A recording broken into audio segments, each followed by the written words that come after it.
ni onge twak kata winjruok moro amora ma bende ne gisebedo godo kod duond bura mano mar UDA. E seche gogo bende ne otiyo kod thuolo maket koda mano mar siro paro mano mar zoning ma bende duond bura mano mar ODM dwaro mar mondo mi oganda kata obi otim e pacho kae. Nowacho ni zoning en mano ma bende biro neno ni duond buche kata duond bura mano mar ODM no obi otegno malich miwuoro. Ne owacho ni gin kaka jokanyo no ok gibiyie mar mondo mi jogo kata duond bura ma gibedo godo kod winjruok obi ochung jochung mekgi e kuondego mano ma bende duond bura mar ODM nitiere kod mbi. Makata opapla moko aneno ka ndiko kawuono ni twak manyicha wan go gi jo UDA ni koro wachungo gima pok ochakre. Ok inyal chungo gima pok ochakre, inyalo na chungo gima dhi nyime. Emomiyo sani koro ka yiero bende pod en higa achiel gi wiye nyaka wachopie. Emomiyo jok madwa dhirowa garaka mondo wadhi garaka onge. Magi mana gik mane wawacho ni wadwa chako twak gi jo UDA, to magi gik ma biro bedo e agenda ma joma technical pod loso agenda go be wabiro keto gi mondo gibed abeda public ma ji te mondo onegi ni magi agenda ma wadwa dhi lose. Ok gin gik moko mibiro pandi e bwo mesa wadhi lose. Koro jowa ma bende biro dhi lose be pok wayiero. Kek wadwa yiero yawuoyi mabith madwa dhi twak. Koro jok moko ma samoro nyalo paro ni kata ni party wa osemuony, gima kamano onge gima kamano. Ka wantie ka wan wang'iyo na interest mar jopiny kendo warito interest mar jowa, to gima wang'iyo kwadhi nyime gimiwacho ni zoning ni ma ji wacho ni, to an tawache kaka party leader mar ODM ni en to nyaka obi obedi agenda. Nikech jok mawacho ni kik obedi agenda go gito gidwa we waduk. Gin giparo ni ka zones mamawa ma wanie gi wajumbe wa ni makaka koro dalawa ka ni wabukre ni dalawa ka counties ma wan ga 4 gi ni gin wadog wawegi ni kendo jowa ma wan ge mwadwa bedo e partnership mar coalition mwariwre go kwadhi nyime ni be kendo dogo chungo jogi ka. Wan gima wawacho ni ogin ok wanyal yienegi mondo gichung jogi ka, to gin ka gidwa chungo ji to gidhi gichungi nikech wabe ok obi dhi chungo nandi, ok obi dhi chungo. Kapod warango mana weche makamago, wayudo kanyo ni moko kuom jotend dini mago ma bende wuok e gwengego mago mag Nyanza owuok oko gi duond achiel kendo gisiro paro mano mar zoning, ka giwacho ni zoning no en mano ma bende dhi medo tego malich miwuoro duond buche mago mag siasa e pacho kae. Kane gitwak e boma mano ma Kisumu kae ka hotel negi kod Askofu Ogonyo Ngede, jotend dini go ne okoni zoning bende en achiel kuom yorego mano mar nyiso demokrasia. Kata kamano gikwayo jotend siasa mago ma bende wuok e gwenge mago mag Nyanza mondo mi giti kanyakla kendo gisir dond kata piny owacho mano mamalo mar mondo mi gichwal dongruoge mopogore opogore moloyo to ne oganda mago ma wuok e gwenge mag Nyanza. On the issue of zoning, we are of the view that it will greatly help in strengthening political parties within the areas where they have strength. We are appealing to ODM fraternity to unite together in favor for development and peace. We join together to say that we are of the opinion that the issue of zoning should never hinder democracy from taking place, where political parties who are not part of any political agreement with any political party should be allowed to field candidates in regions they want to do so. And we know that in Nyanza, the biggest party is ODM. But we also see the wrangle that is going on in the ODM, and we are not sitting pretty. We have issues with it. But we want to urge all our MPs, it is good that people reason together. It is good that people come together, and at this moment you are decided to work together with the UDA. But we want to ask you that you don't give up things easily, because you are the drivers, and behind you there are so many people.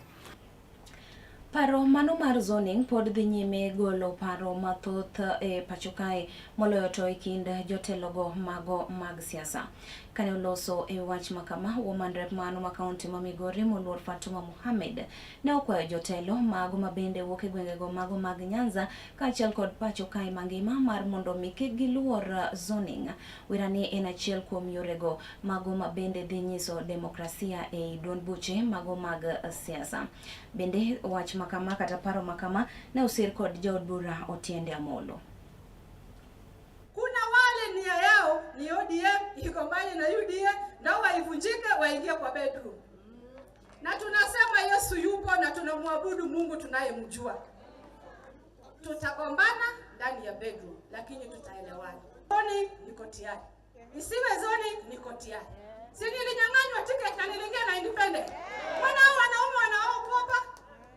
Hao wanaume ni waoga aje. Leteni hiyo zoni. Mimi nasema leteni hiyo zoni. Ukinyimwa ticket kwa chama chako kipenzi, nenda independent. Ambia chama tukutane mbele. Si nimekutana na ODM mbele. Na leo hii navaa nguo yao. Kwa hivyo ukionyeshwa madharau, enda na heshima yako, rudi nyumbani baadaye. Kwa hivyo hata hapa Mheshimiwa Robi alishinda na UDA. Nataka kuwauliza, mnataka mtu wa ODM akuja asimame na Mheshimiwa Robi? Mnataka? Hiyo ndio zoning tunasema. Kilichokulwa na UDA ibaki ni ya UDA. Kilichokulwa na ODM ibaki ni ya ODM. Hiyo ndio zoning tunazungumzia. Lakini ukinyanyaswa umekubaliwa kwenda independent. Mimi niko independently ODM. Mwingine aje independently UDA na maisha iendelee. Hii story ya zoning ni nzuri na pia ni mbaya. Ni mbaya kwa sababu inapunguza demokrasia. Lakini kuna wakati ina promote demokrasia. Wacha niwaambie kwa mfano.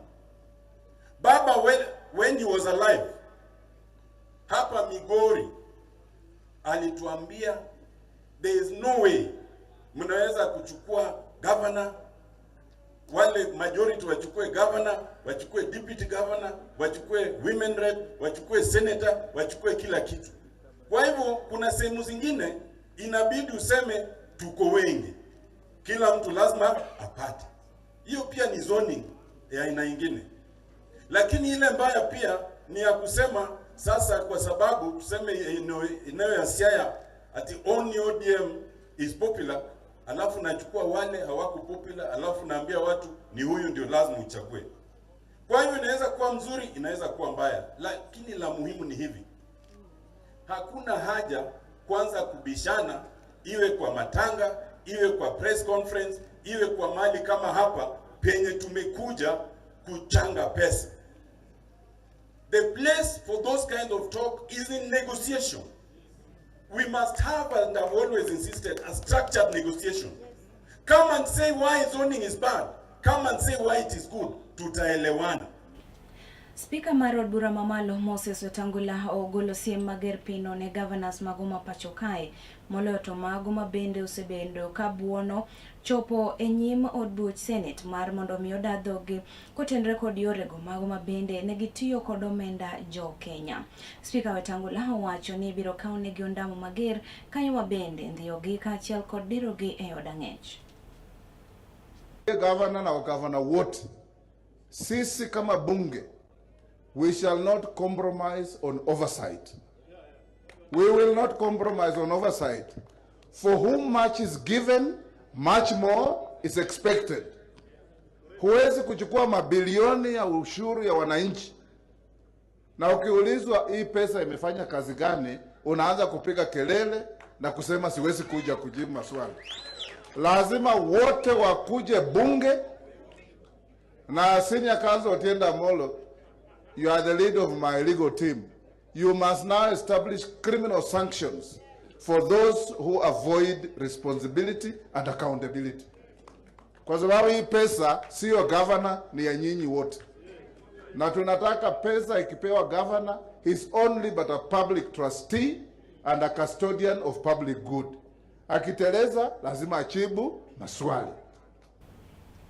Riwruok mano mar jochiw thieth e pacho kae Kenya Union of Clinical Officers saito koro dwaro mar mondo mi olor mapiyo piyo kaka nyalore od thieth mano ma Ishiara level 4 mabende giwacho ni chal mare nitiere kamarach miwuoro.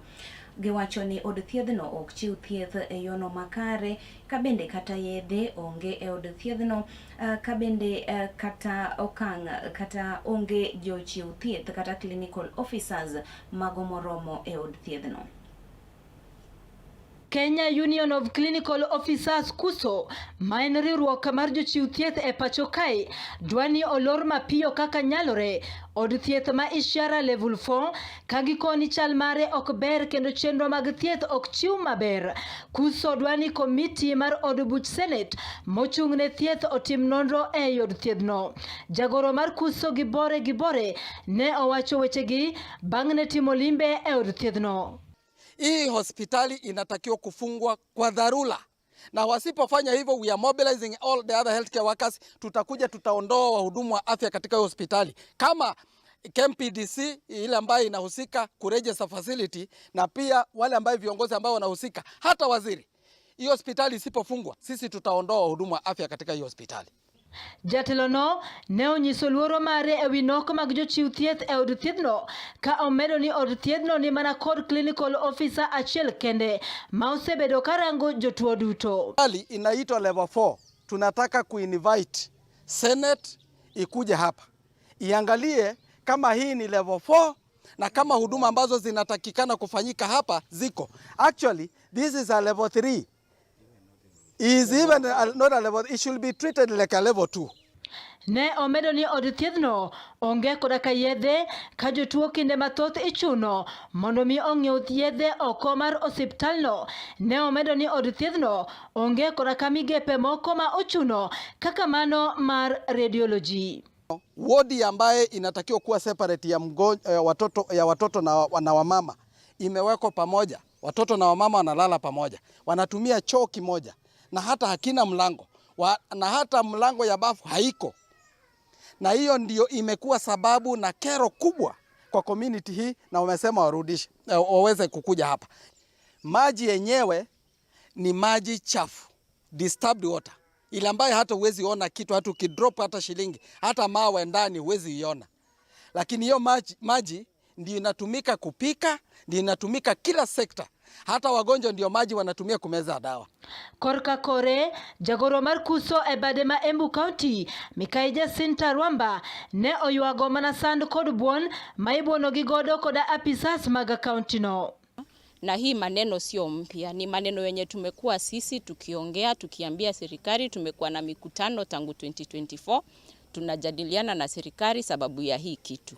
Sisi tunaambiwa ni siasa tunaleta, tunaambiwa hatujui chenye tunafanya. Sasa wananchi wameona, na kama vile nimekuwa nikisema, I have been saying mara kwa mara, the Department ya Health, their biggest goal inataka wakae vizuri on paper, looking good on paper, lakini ukikuja kwa ground vitu zinakuwa tofauti.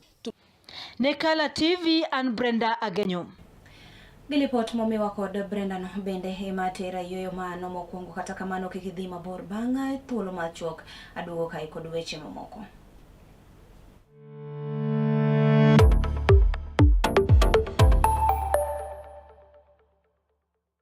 Kendo goyo nwasi boy kwatho donjo e kanisa nyaka jomihero koro pogore. En gino makare mar chako odiochieng' gi ruoth.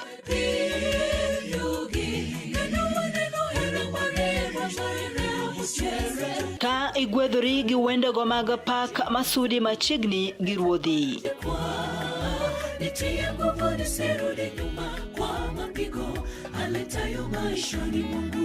Bende wakelo ni jipo mag muma koda puonjruok mar lesson ma itayi gi Pastor Charles Odinde.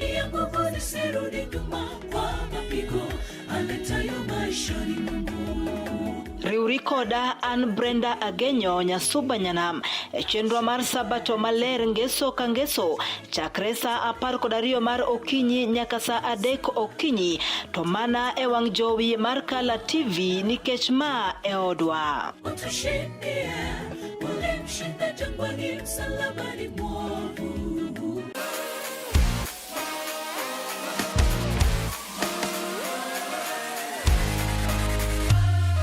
Komuch to wan kore duoko mag tuke mopogore opogore jotugo motimogi kuonde mag timogie to gin tuke magi mabiro mana emomiyo wan ka e chenro mar chal pewe tudri kodwa wuok tich nyaka tich abich sa 11 mar midhiambo nyaka sa 12 mar midhiambo kama wanyise motimore e pewe duto mana e Kala TV.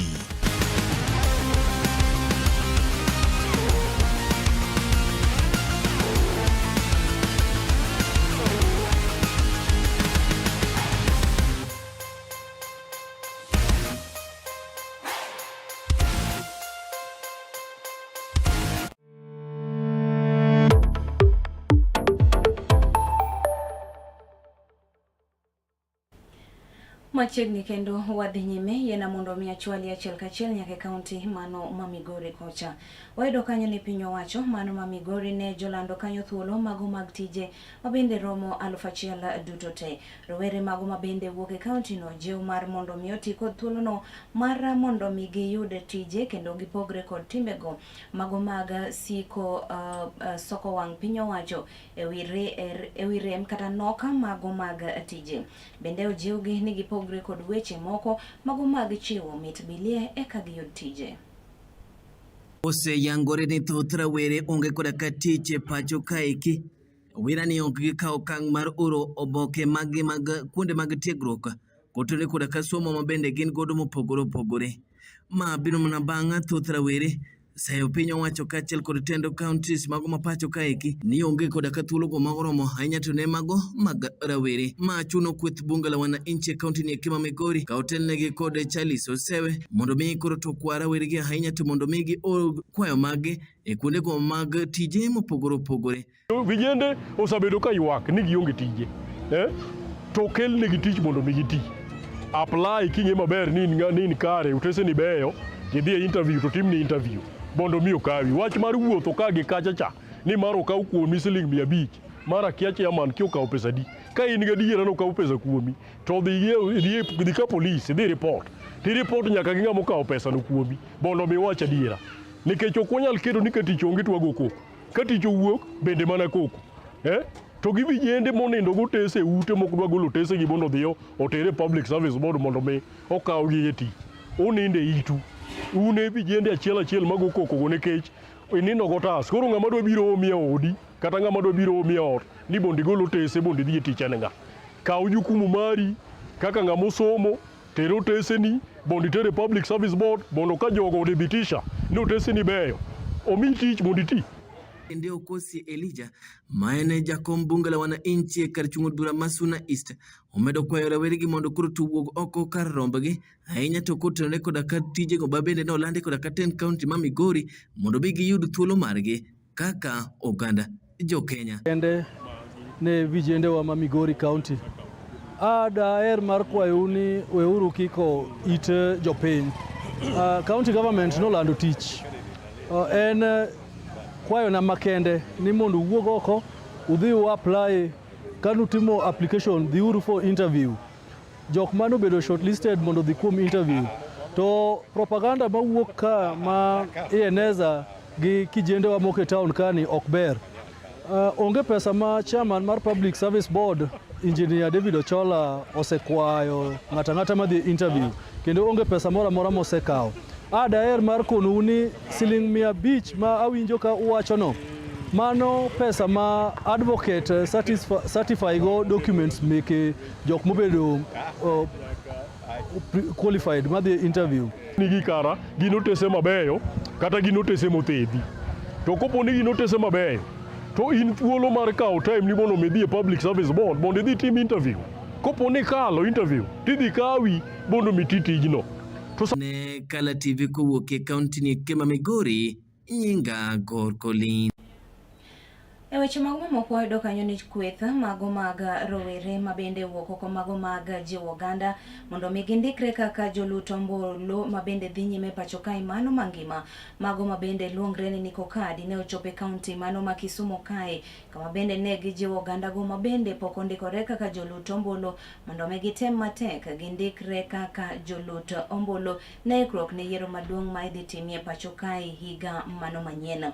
Kane gitwak kod jofwamb weche ne wacho ni sani to koro nitiere josiasa moko ma osewuok oko mago mabende siayo tulo kata oro jonjore e kondego mago mabende oganda ndikore kaka jolut ombulu. Gikwayo piny owacho mano mamalo mondo mi ochiwnegi arita kwe mano makare e kindego mag jiwo oganda kaachiel kod rowere mondo mi gindikre kaka jolut ombulu. My name is Ker Victor Omolo. Today we the youths of Kisumu City, we the youths of this great nation, the youths of Kenya, we assemble today in our own means, minus any mobilization from anyone, so that we can come out and register as voters number one. We are also out to sensitize our fellow youths that it is time we hold voters card because our power lies in our numbers. The statistics is proven that we are the majority. The age between 18 to 34 is about 57%. That means we have great influence in the ballots of this country. We have the power to change the leadership and the structures of this country. And we are going to stand in unity. We only encourage our people, our youth outside there, that you come out without any provocation, without any kind of hindrance, that you may pick your voters card, you may have your ID, and you may stand together in unity. Kwa majina naitwa Linda Ogweno, mimi ni mkaaji wa Kisumu County. Nawasikia tuna target vijana sababu tukiangalia zile statistics za IBC inasema vijana ndio wako na kura kidogo. Na tukiangalia unyanyasaji yenye inaendelea tunaona vijana ndio wanaangamizwa. Sana sana hapa Kisumu County ni vijana wanatumiwa wakuwe goons. Tumekataa hayo maneno. Kisumu Nicholas Odhiambo, mimi ni mkaazi wa Kisumu. Tunasema hivi, tumeona magoons wanapangwa hapa Kisumu kwa ajili ya kujaribu kutuvuruga, kwa ajili ya kutunyamaza.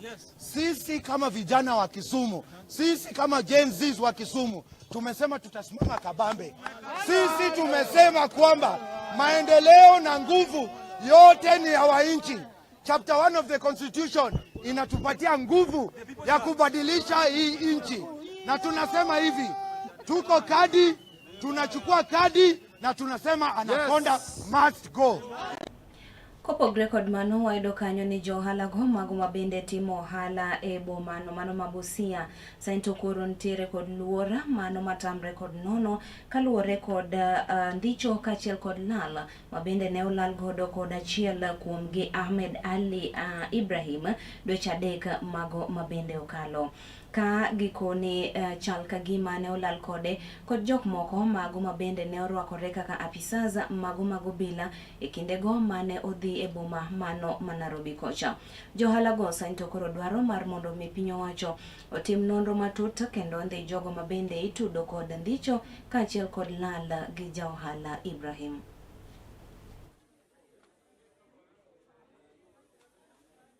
Hii kitendo kwanza ilitendeka mnamo tarehe 25 Januari hapa Korinda, mahali ya prison. Askari ndio walimchukua kutoka Baska, alikuwa ametembea na pesa kiasi ya milioni 17 ya Kenya, lakini kwa Kongo ni $130,000.